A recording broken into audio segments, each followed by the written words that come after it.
વાંધો નહીં, તો તમે એને સમય આપો અને નોટિસ આપો. તમે નોટિસ આપો. નોટિસ આપ્યા વગર તમે ક્યાં છે? આપો ને. પણ તમને આપી છે નોટિસ? પણ એમ નહીં તો એમ નહીં. પોલીસ એટલે તો તમારે દાદાગીરી કરી ના કરવાની છે. આ ગરીબ માણસો હારે તમારે દાદાગીરી કરવાની છે.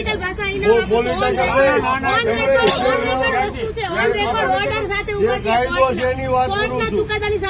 હા, મારી પાસે વાંધો નહીં, તો તમે એને સમય આપો અને નોટિસ આપો. તમે નોટિસ આપો. નોટિસ આપ્યા વગર તમે ક્યાં છે? આપો ને. પણ તમને આપી છે નોટિસ?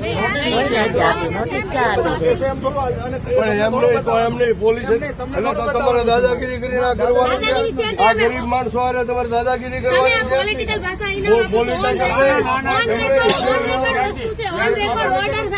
કાયદો છે એની વાત કરું છું. હા, મારી પાસે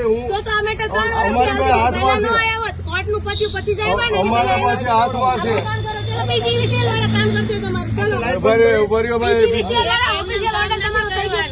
ઓર્ડર તમે લઈને તમારા સાહેબ ને બોલાવો પેલા.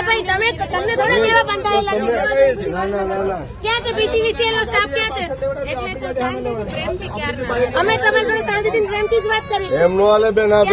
તમે છે ને બળજબરી કરો છો પોલીસ તરીકે.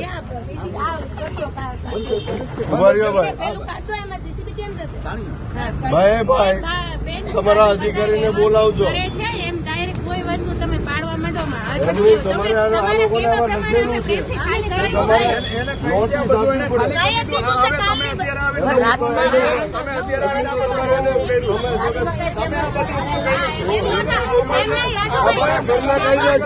અમારા ઘરના કાયદા છે. 5 વર્ષથી હાલે. મામલતદાર સાહેબને બોલાવો. મામલતદાર સાહેબને બોલાવો. ક્યાં છે સાહેબ? 1 મિનિટ. બે તમે બોલો માં. સાહેબ 1 મિનિટ. તમે બોલો માં. હુકમ કરેલો છે. ના એ તો અત્યારે કોઈ વાંધો નથી. તમે હુકમ કરેલો છે સાહેબ. તમે મને જવાબ દો મામલતદાર તરીકે. મને બતાવો.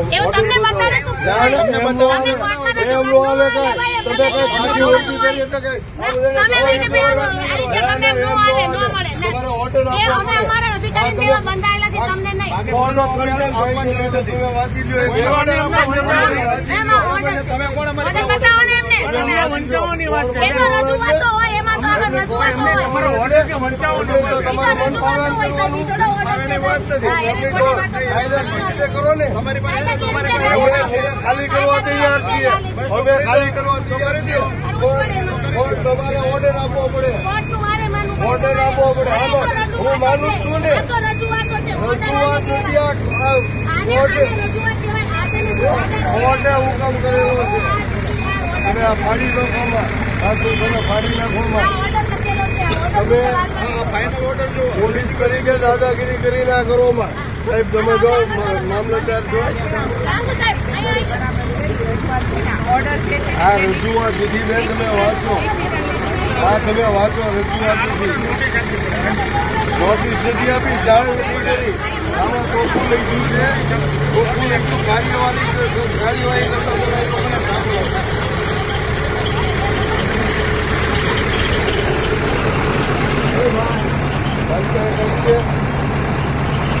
આપણા કોને બીજું પાડો છે. જો આ કોર્ટનો ઉલ્લંઘન થયો એ તો અમે છીએ.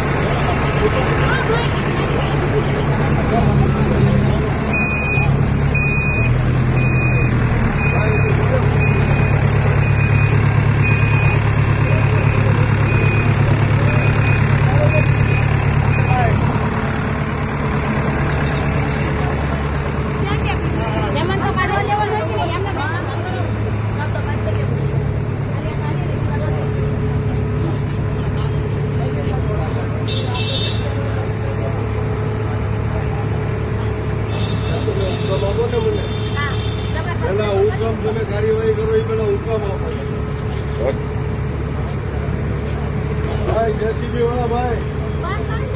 ભાઈ તમે હમણાં કઈ કાર્યવાહી ન કરતા હો. સાહેબે ફાળવ્યું એના આધારે જ આ બધું બન્યું છે. હવે આ પણ જગ્યા આપો અમારી છે, ને તમે. જેમાં પણ સાંભળી લો પહેલા. હા, હું સાંભળું જ છું. જેમાં હા, પ્રશ્ન સરકારી થયો, જમીન છે. જેમાં પ્રશ્ન થયો એમાં કોર્ટમાં ગયા, કોર્ટનો ચુકાદો આવી હા, ગયો. પણ હવે તો ચુકાદો અમારી આવ્યો. જગ્યા લઈ જ લેવાની હોય. ચુકાદાની જ વાત કરું. ચુકાદામાં હું લઈ ચુકાદો આ ન જઉં. કહેવાય, ચુકાદો ઓર્ડર આ છે, ઓર્ડર આ છે, ઓર્ડર એમાં આ છે. ટાઈગું છે. તમે એવી ખોટી વાત ન કરો. ખોટી વાત નહીં, નથી. ખોટી જ વાત છે.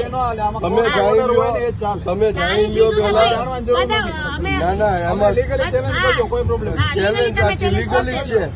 આ લીગલી જ છે. કોર્ટમાં મળજો તમે. હા, તો કઈ વાંધો નહીં. તો તમે એને સમય આપો. ના, એને ના, એ બધું અમારી જગ્યા છે, અમે લઈ જ પણ લેવાનું નોટિસ આપો તમે. 15 દિવસનો સમય તમે નોટિસ આપો. નોટિસ આપ્યા અરે વગર બધું તમે એને કરેલું છે બોલો ભાઈ, છો. આ મહિના ક્યાં છે? પહેલાનું આપો ને પણ આ લોકોને ક્યાં? નોટિસ નથી તમને આપી છે નોટિસ? પણ એમ નહીં તો એમ નહીં. પોલીસ એટલે તો તમારે દાદાગીરી કરીને આ કરવાનું છે. દાદાગીરી છે તે આ અમે- ગરીબ માણસો હારે તમારે દાદાગીરી તમે આ કરવાની છે. પોલિટિકલ ભાષા અહીં કોઈ ના વાપરશો. પોલિટિકલ ઓન રેકોર્ડ, નહીં. ઓન રેકોર્ડ વસ્તુ છે. ઓન રેકોર્ડ ઓર્ડર સાથે ઊભા છે. જે કાયદો છે એની વાત કરું કોર્ટના છું. ચુકાદાની સાથે ઊભા છે. હા, એમને મારી નથી પાસે ઊભા. હું- તો આ મેટર 3 અમારી વર્ષથી પાસે પહેલા હાથમાં ન છે. આવ્યો હોત. કોર્ટનું પત્યું પછી જ આવ્યા ને. અમારા પાસે હાથમાં છે. કામ કરો. ચલો બીજી વિશે કામ કરજો તમારે. ચલો ઉભા રહ્યો ભાઈ. બીજી વિશે ઓફિશિયલ ઓર્ડર તમારો થઈ ગયો તો કરી ભાઈ ઓર્ડર તમે લઈને તમારા સાહેબને બોલાવો પેલા. એ ભાઈ તમને થોડા દેવા બંધાયેલા છે. ના ના ના ના. ક્યાં છે બીજીવીસીએલ નો સ્ટાફ ક્યાં છે? એટલે તો શાંતિથી પ્રેમથી ક્યારના અમે તમારી જોડે શાંતિથી પ્રેમથી જ વાત કરી. એમ નો હાલે બેન. આ તમે છે ને બળજબરી કરો છો પોલીસ તરીકે. ક્યાં બીજી આ કર્યો ઉભા રહ્યો ભાઈ. પેલું કાઢો એમાં જીસીબી કેમ જશે? ભાઈ ભાઈ બેન તમારા અધિકારીને બોલાવજો. કરે છે એમ ડાયરેક્ટ કોઈ વસ્તુ તમે પાડવા માંડો માં. એમની તમારે આ લોકોને આમાં લખેલું છે. તમારે નોટિસ આપવી પડે. કઈ જ દીધું છે કાલની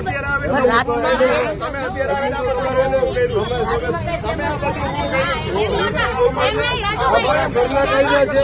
અમારા ઘરના કાયદા છે. 4 વર્ષથી હાલે છે. પાડવા ન હોય એમાં ઓફિશિયલ લેટર લઈને આવ્યા. 5 વર્ષથી હાલે. 5 વર્ષથી હાલે છે. આ તો મામલતદાર સાહેબને બોલાવો. મામલતદાર સાહેબને બોલાવો. ક્યાં છે? ક્યાં છે સાહેબ? 1 મિનિટ. બે તમે બોલો માં. સાહેબ 1 મિનિટ. 1 મિનિટ. તમે બોલો માં. હુકમ કરેલો છે. ના ના એ તો અત્યારે તમે કાર્યવાહી કોઈ વાંધો નથી. તમે હુકમ કરેલો છે સાહેબ. તમે મને જવાબ દો મામલતદાર તરીકે. હા જી. છે મને બતાવો. એવું તમને બતાડે શું? ના, ના, એમ નો આવે. એમ નો આવે કાંઈ. તમે કઈ ફાંસી ઓછી કરી એટલે કઈ તમે લઈને બે આવો. આ રીતે તમે ન હાલે, ન મળે. તમારો ઓર્ડર એ આપો. અમે અમારા અધિકારી દેવા બંધાયેલા છે, તમને નહીં. કોનો કંટ્રોલ સાઈન છે તો તમે વાંચી લ્યો. એમાં order બતાવો ને એમને. વંચાવવાની વાત છે. એ તો રજૂઆતો હોય, એમાં તો આગળ રજૂઆતો હોય. તમારો ઓર્ડર કે વંચાવવાનો તો તમારે મન પાડવાનું કરવાનું. હા, એવી ખોટી વાતો નથી. કાયદાકીય રીતે કરો ને. તમારી અમે ખાલી કરવા તૈયાર છીએ. અમે ખાલી કરવા તૈયાર છીએ. પણ તમારે ઓર્ડર આપવો પડે. કોર્ટનું મારે માનવું પડે. ઓર્ડર આપવો પડે. હાલો હું માનું જ છું ને. આ તો રજૂઆતો છે. રજૂઆત નથી આ આને કોર્ટે રજૂઆત કહેવાય. આજે નથી order. કોર્ટે હુકમ કરેલો છે. તમે આ ફાડી દો કોમાં. આ તો તમે ફાડી નાખો આ માં. order લખેલો છે. આ order તમે વિશે વાત પોલીસ તરીકે દાદાગીરી કરી ના કરો માં. સાહેબ તમે જો મામલતદાર જો લાગુ સાહેબ, અહીંયા આ રજૂઆત દીધી બેન તમે વાંચો. હા તમે વાંચો રજૂઆત દીધી. નોટિસ નથી આપી. જાણ નથી કરી. આમાં ચોખ્ખું લખ્યું છે. ચોખ્ખું લખ્યું. કાર્યવાહી કરતો સાંભળો.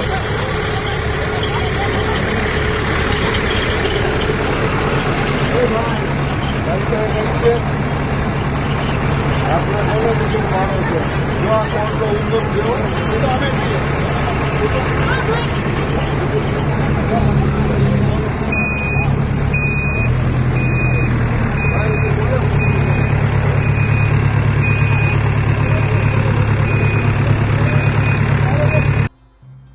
હું રાજુ સોલંકી, વીર માંધાતા કોલી સમાજ સંગઠન અધ્યક્ષ ગુજરાત રાજ્ય તેમજ આમ આદમી પાર્ટી નેશનલ જોઈન્ટ સેક્રેટરી. આજે કયા બાબતમાં તમને પોલીસ સ્ટેશનમાં લાવવામાં આવ્યો છે? આજે ભાવનગર ખાતે નીલમબાગ પોલીસ સ્ટેશને મારી ધરપકડ કરી મને ડિટેન કરી અને જે બનાવ બન્યો એ ઘટના સ્થળ ઉપરથી મને પોલીસ દ્વારા ડિટેન કરીને પોલીસ સ્ટેશન લાવવામાં આવ્યો. ડિટેન શા માટે કરવામાં આવ્યા તમને? એમાં એવું હતું કે જ્વેલ સર્કલ વિસ્તારની અંદર છેલ્લા 50 થી 60 વર્ષથી ગરીબ માણસો પોતે ત્યાં વસવાટ કરે છે, રહે છે અને ત્યાં જ એની પાછળના ભાગમાં ભાવનગર આઈજી સાહેબનો એક બંગલો બને છે. આ બંગલો બનવાના કારણે આ લોકોને નોટિસ આપેલી, એના અનુસંધાને આ ગરીબ માણસો છે એના વતી અમે લોકો જ કોર્ટમાં ગયેલા અને કાયદેસર કાર્યવાહી કરી અને કોર્ટે સ્ટે આપેલો. પરંતુ આ અભણ અને અશિક્ષિત લોકો હોય, આ સ્ટે પૂરો થઈ ગયો હોવા છતાં આ લોકોને ખ્યાલ ન રહ્યો. ત્યારે આજ ગઈકાલે રાત્રે જ પોલીસ આવી અને આ લોકોને કહી ગયેલા કે તમે તમારું રાત્રે ઘર ખાલી કરી નાખજો, સવારે અમારે આને આ ઉપર ડિમોલેશન કરવાનું છે. તો મારું એટલું જ કહેવાનું છે કે પોલીસ તંત્રએ રાત્રે જઈ અને સવાર સુધીમાં ઘર ખાલી કરવાનું કીધું તો કોણ આખી રાતમાં ઘર ખાલી કરી શકે? બીજું, પોલીસે જેના ઈશારે આ કર્યું હોય પરંતુ નિયમની વિરુદ્ધનું કૃત્ય છે, કાયદાની વિરુદ્ધનું આ કૃત્ય કર્યું છે. પોલીસે બળજબરી કરી છે, બળ પ્રયોગ કર્યો છે અને વહેલી સવારે આવી આ જે અસરગ્રસ્તો છે એને એવું રાત્રે કહી ગયા કે અમે 11 વાગે આવવાના છીએ. એના બદલે સવારે 6 વાગે આ લોકો આવ્યા અને 6 વાગે આવી અને ધાક ધમકી અને બળજબરીપૂર્વક આ લોકોના મકાનો ડિમોલેશન કરી નાખવામાં આવ્યા છે. આ અસરગ્રસ્તોનો મને ફોન આવ્યો સવારે 7 વાગે. તાબડતોબ હું ઉઠીને સીધો ત્યાં ગયો અને મેં આ પોલીસ અધિકારીઓ પાસે એનો ખુલાસો માંગ્યો કે ભાઈ તમે આ ડિમોલેશન કરવા આવ્યા છો, કાંઈ વાંધો નહીં, કાયદા પ્રમાણે નિયમ પ્રમાણે જે કરવું પડે એ કરો. ભલે આ લોકોની વિરુદ્ધમાં કોર્ટનો ચુકાદો આવ્યો છે, પણ આ ચુકાદાની અંદર સાથોસાથ એવી પણ એક સ્પષ્ટતા કરી છે કોર્ટે કે સુપ્રીમ કોર્ટની ગાઈડલાઈન 2024 મુજબ આ જે અસરગ્રસ્તો છે એને કોઈ પણ કાર્યવાહી કરવી હોય તો એના 15 દિવસ અગાઉ એ લોકોને લેખિતમાં નોટિસ આપવી. પરંતુ આ પોલીસ અધિકારીઓ કે પ્રશાસને આ ગરીબ માણસોને કોઈ પણ જાતની નોટિસ આપી નથી, જાણકારી કરી નથી અને માત્ર 12 થી 15 કલાકની અંદર રાતોરાત જઈ અને ડિમોલેશન કરવામાં આવ્યું છે.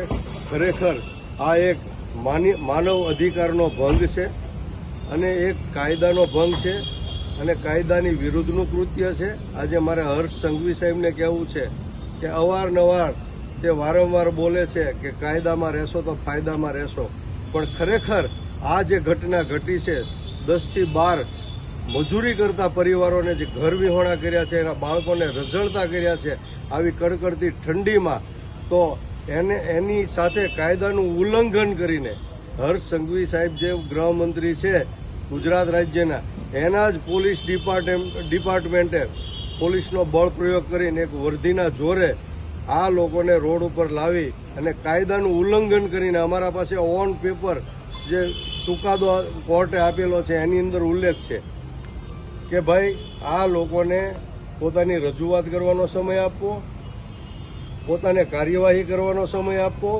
અને તમે પોલીસ ડિપાર્ટમેન્ટ કે પ્રશાસન જે કાર્યવાહી કરે એના 15 દિવસ અગાઉ એ લોકોને લેખિતમાં નોટિસ આપવી.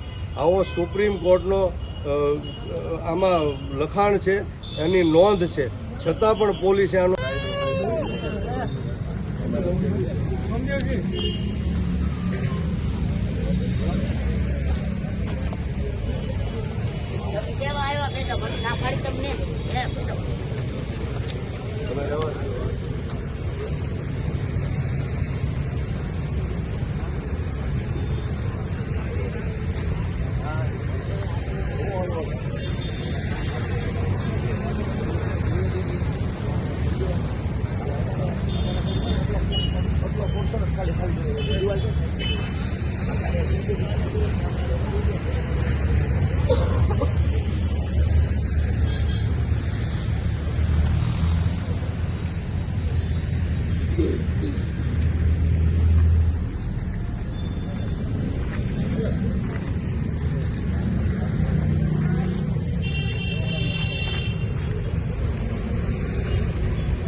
બેન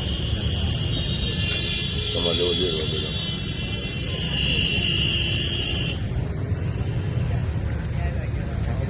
બધા લઈ લો રાખી દો અમારું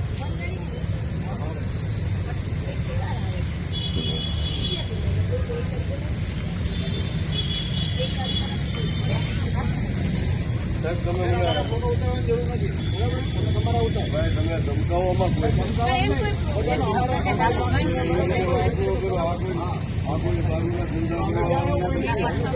અરે અમે અમારો વ્યક્તિગત ફોટો પાડવાનો ના પાડી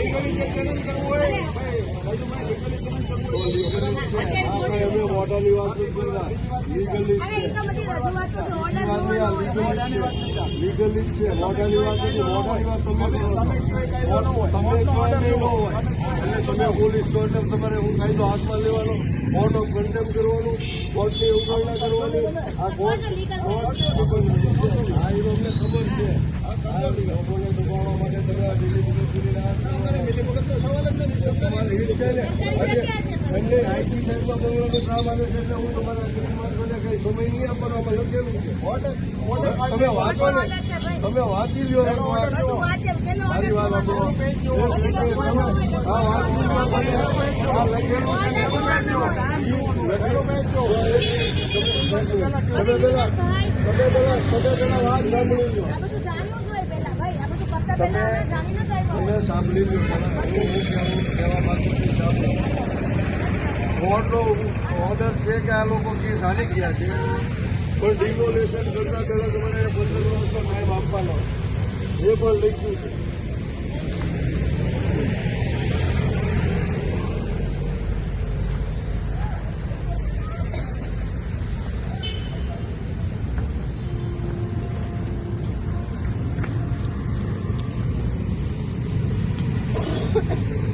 ઓર્ડરમાં ચાર્જ બતાવતા નથી આપીએ તમારે જે પ્રશ્ન હોય ને તે તમને કોને ઓર્ડર આપ્યો છે તમને દેવા તમને આ તોડવાનો કોને ઓર્ડર આપ્યો છે ભાઈ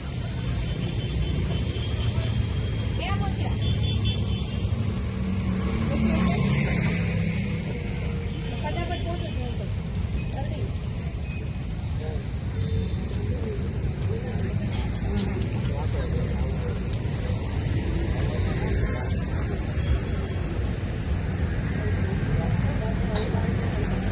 આજે 4-5 વાગ્યા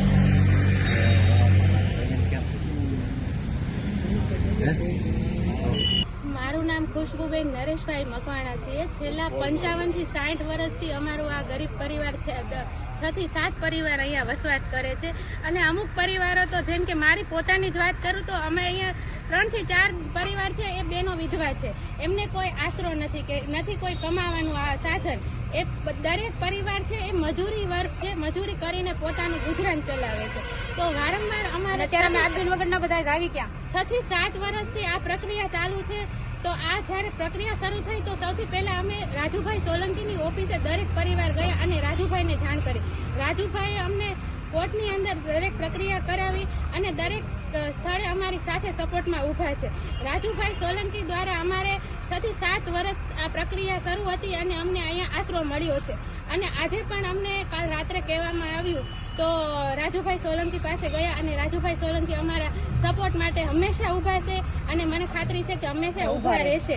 અને આ પરિવાર માટે રાજુભાઈ સતત મહેનત કરી રહ્યા છે. તો અમારા દરેક પરિવાર તરફથી મને એક જ સવાલ છે કે સરકારના કાયદા વિરુદ્ધ તમે કોઈ પણ પ્રક્રિયા કરો તો તમે પહેલા પરિવારને નોટિસ આપો. એક કોઈ પણ પરિવાર એવો નથી કે અમારું ઘર ખાલી કરી ન દે તમને, પણ પરિવાર માટે તમે વ્યવસ્થા કરી આપો.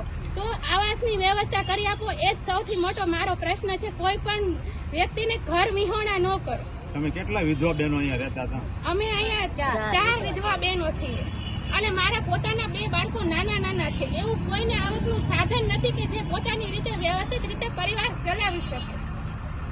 અહીંયા કેટલા વર્ષથી રહ્યો? અમે અહીંયા 60 વર્ષથી રહીએ છીએ.